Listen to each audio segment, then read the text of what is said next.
glory.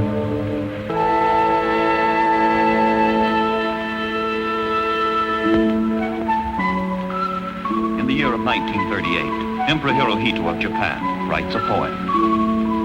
Peaceful is morning in the shrine garden. World conditions, it is hoped, will also be peaceful.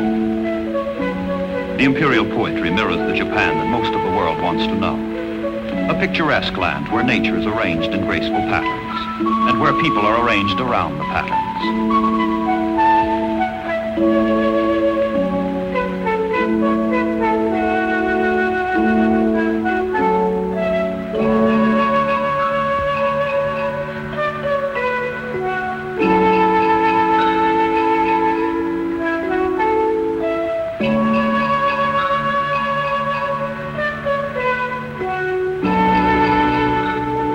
The Japanese live in a remote, feudal age whose philosophy is warlike, built on a worship of the nation, of Japan itself. Materially, the Japanese emulate the West, but spiritually they belong to the East.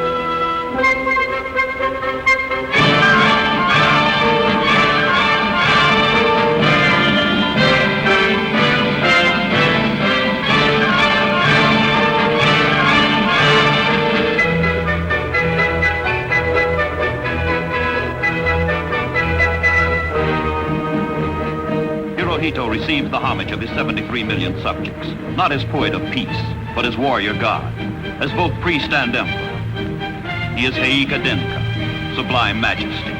He is Tenshi-sama, son of heaven. He is destined by divine right to seek domination of all the world.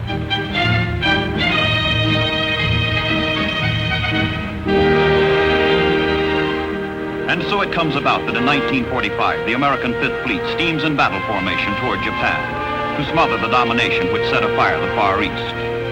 After 3.5 years of war, the long arm of Allied sea power reaches out to throttle aggression at its source.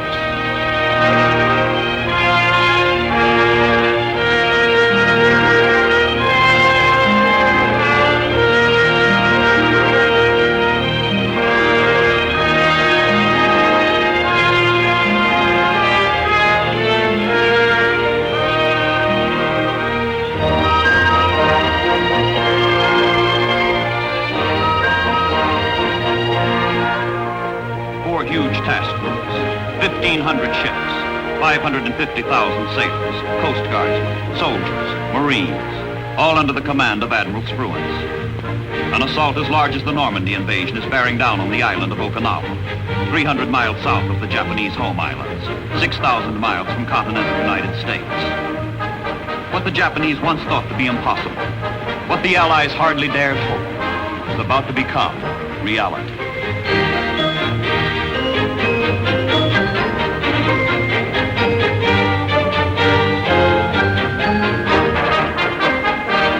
Easter morning, April 1st, 1945, when the troops go ashore at Okinawa. It is also April Fool's Day. Strangely, ominously, there is no resistance. But no one is fooled. Within hours, Okinawa becomes the same old story. Resistance stiffening is the word from advance units. And then, greatly increased resistance. And then, 83 days of slow, deadly, savage struggle. Okinawa knocks open the door to Japan itself. Not a sailor, not a soldier, not a marine, not a man in the world knows this is to be the last great battle of the war. A war branded by great battles.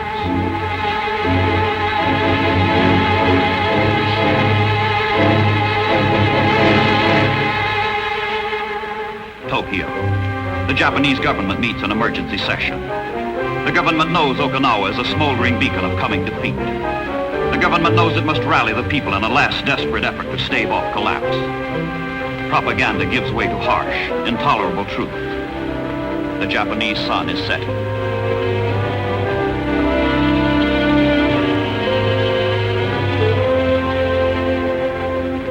Schools and hospitals, children and nurses, young and old, crippled and infirm, are harnessed to the war machine. With factories smashed by air raids, with manpower consumed at the fronts, with production falling, with the enemy approaching, every citizen of Japan is ordered to increase production, stand firm, drive on.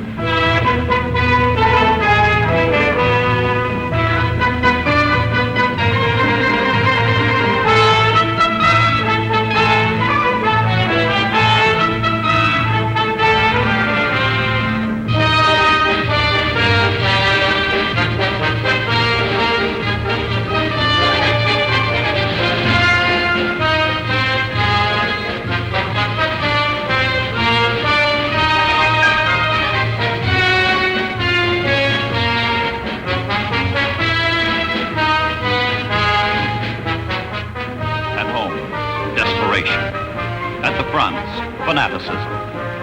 The Army is isolated, the Air Force broken, the Navy sunk. But one group is left to save Japan, the Kamikaze. Pilots pledge to crash themselves and their planes into enemy warships. The Japanese raise suicide to the status of a military tactic.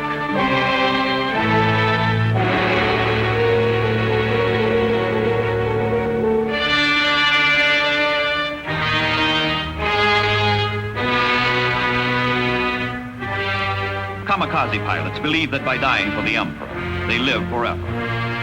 And some even attend their own funerals before the final takeoff. Some fly in their burial robes. All wear a sacred scarf, symbolizing their sacred mission.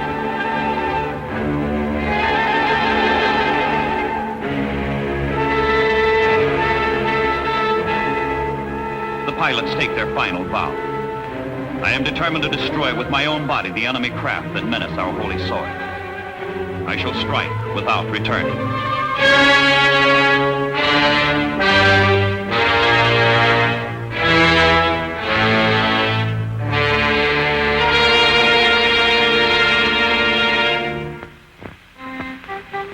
Farewell.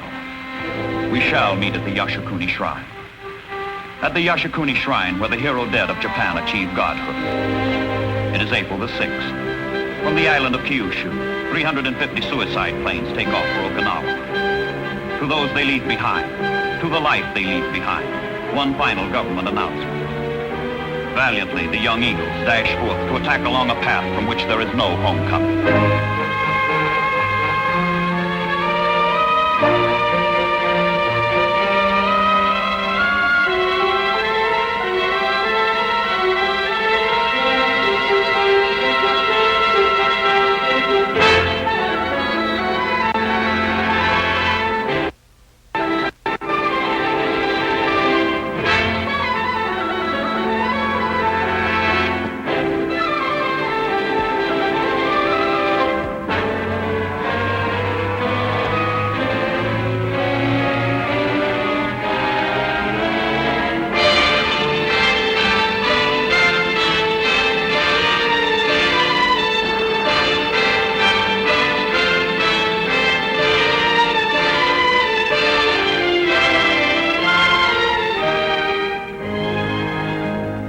Spread far and wide around and around Okinawa. Scores of ships are destined to fall victim of suicide attack before the kamikazes have done their worst.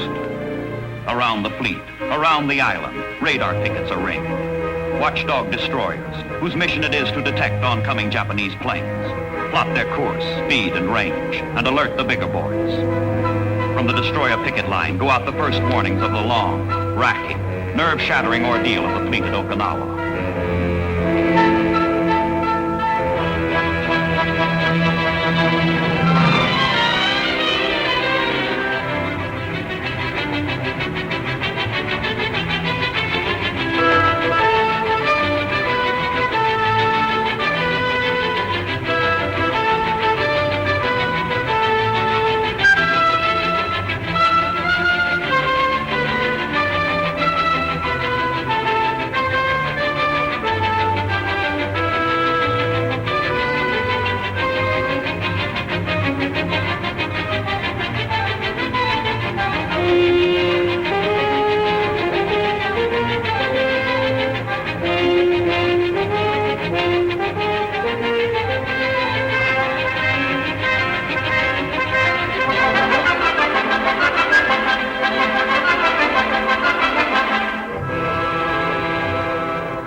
If it be now, 'tis not to come.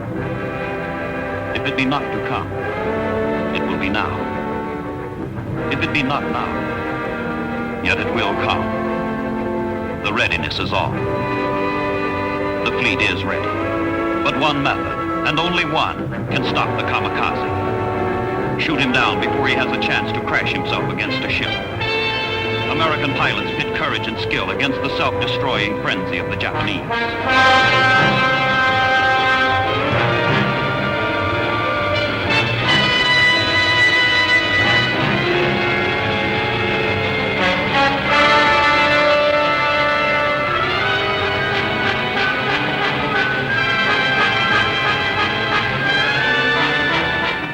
One last weapon remains against the kamikazes that break through the combat air patrols. Anti-aircraft fire, as intense, murderous, and impenetrable as the ships can possibly make it. The battle becomes a duel between gunners who want to live and pilots who want to die.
Are incessant, the damage staggering. To die is to die, but to live is to fight. And the fleet that came to stay fights and lives and stays.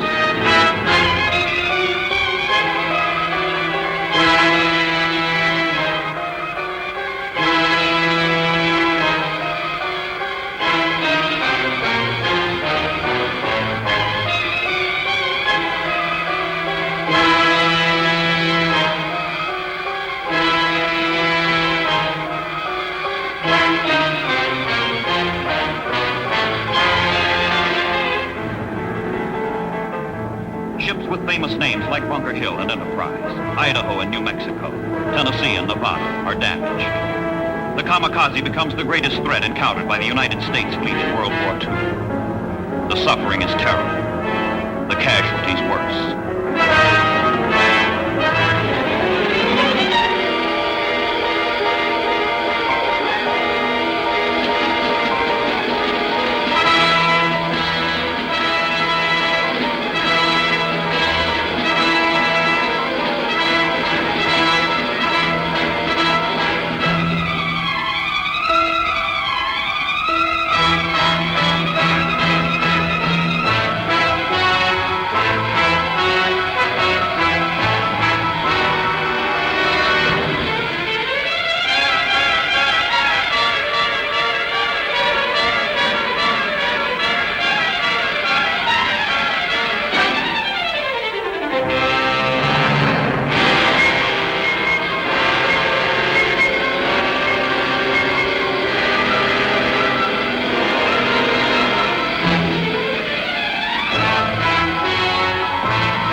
brings no respite, darkness no relief. The fantastic contest between those who fight to live and those who fight to die goes on around the clock.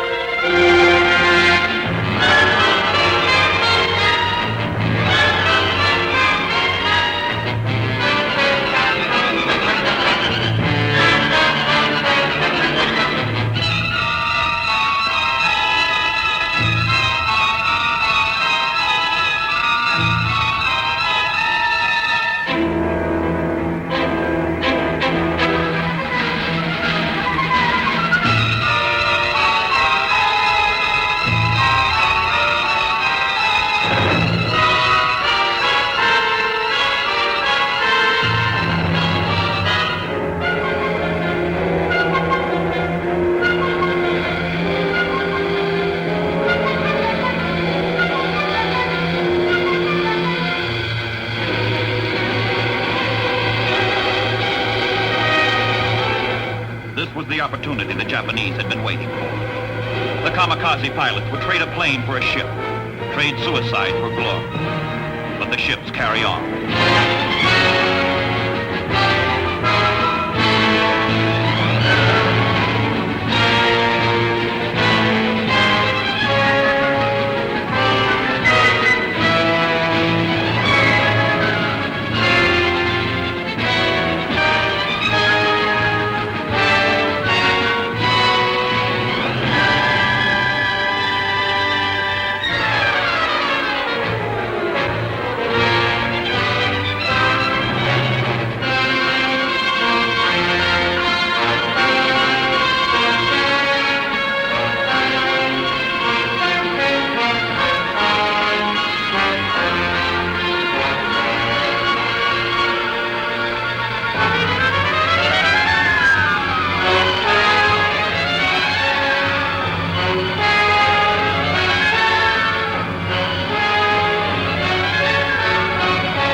Whenever a ship is hit, others come to the rescue.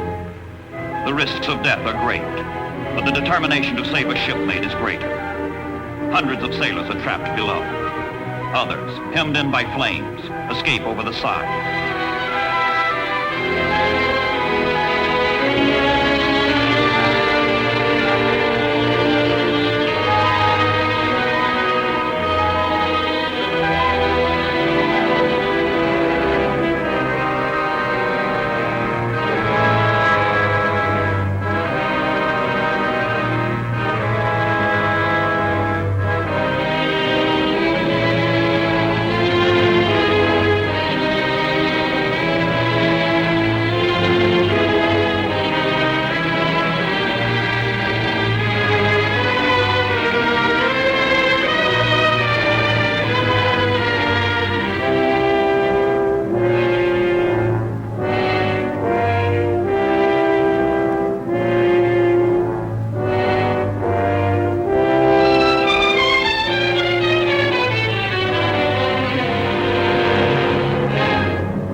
harsh struggle for Okinawa, on land, at sea, in the air, grinds on toward victory. Free men everywhere suffer defeat.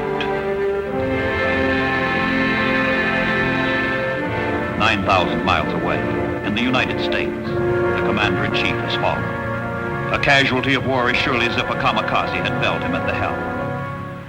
Franklin Delano Roosevelt, defender of democracy, foe of tyranny, architect of victory, is dead.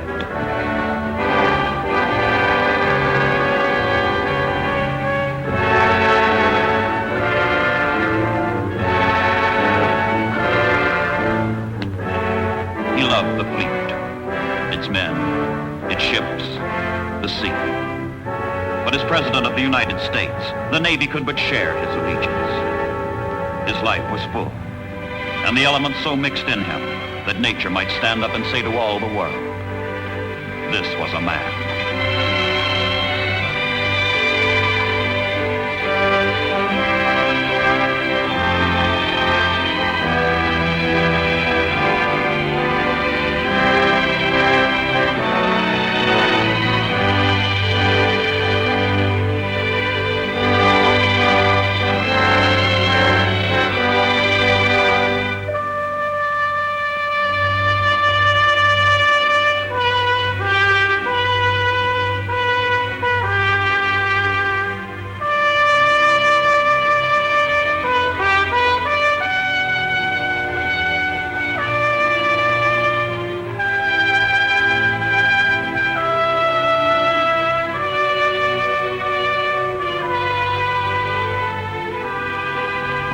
And at Okinawa, 1 out of every 7 naval casualties in World War II result from the fight for Okinawa.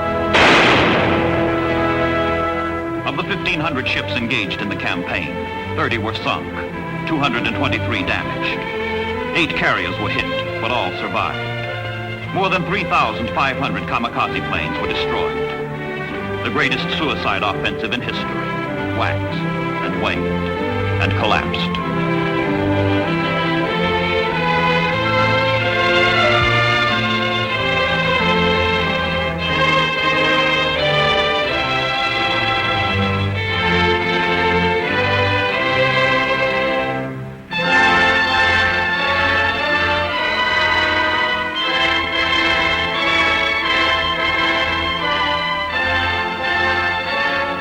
If the sailors at Okinawa bled, so did the soldiers and Marines ashore. If the Japanese were determined to commit suicide, the Americans were determined to live. If this last battle of World War II was one of the greatest, so was the victory.